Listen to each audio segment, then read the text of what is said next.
Lunis na og tingbalik na pud sa klase. Hello, konnichiwa. Dili ta loaded karon kay 5 lang ka period sa atoang klase. Ang duha pa gyud ana kay performance test sa mga bata.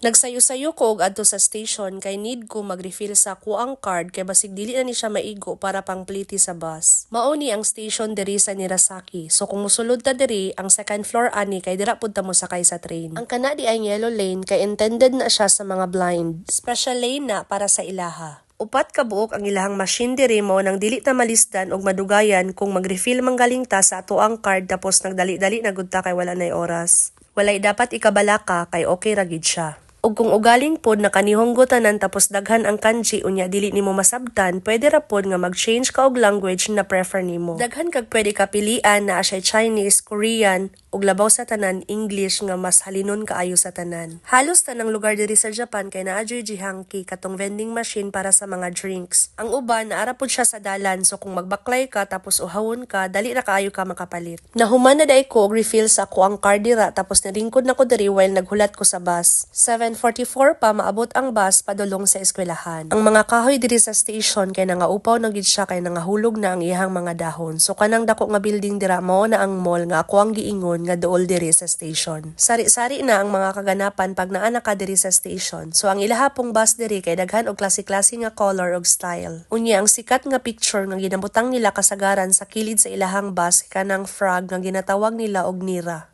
Nira ang ilahang gipangalan sa frog tungod kay ang pangalan pod sa ilahang city kay Nirasaki. Diri sa station kay naapoy parkinganan sa mga sakyanan. So kung mo-parking ka diri og less than 5 minutes, free siya, pero kung mag-more than na gani dira, naa siya'y bayad. Sa kilid pod ani niya kay naay palitanan sa mga souvenirs ug pasalubong. Naabot na pod karon ang lain nga color sa bus tapos ako ang likod na napoy naabot nga train padulong ni siya sa Kofu.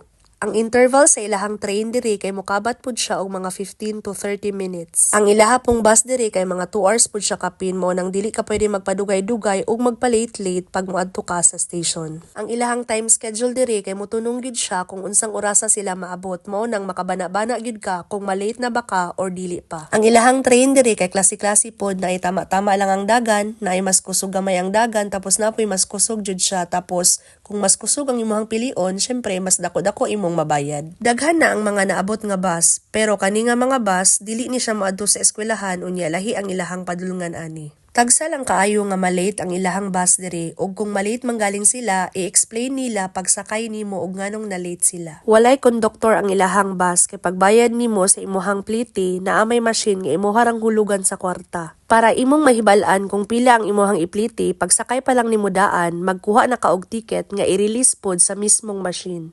Ug kung naapod kay card kay mas dali na lang siya kay igo na lang man nimo siya itap pagsakay nimo tapos itap na pod nimo pag naog nimo. Medyo taas-taas na ang pila sa ako ang likod so mao na ang ilahang sakyan nga bus. Taod-taod pod ana naabot pod ang bus nga mo ang sakyan. So kay naaman tay card, tap lang and then lingkod na.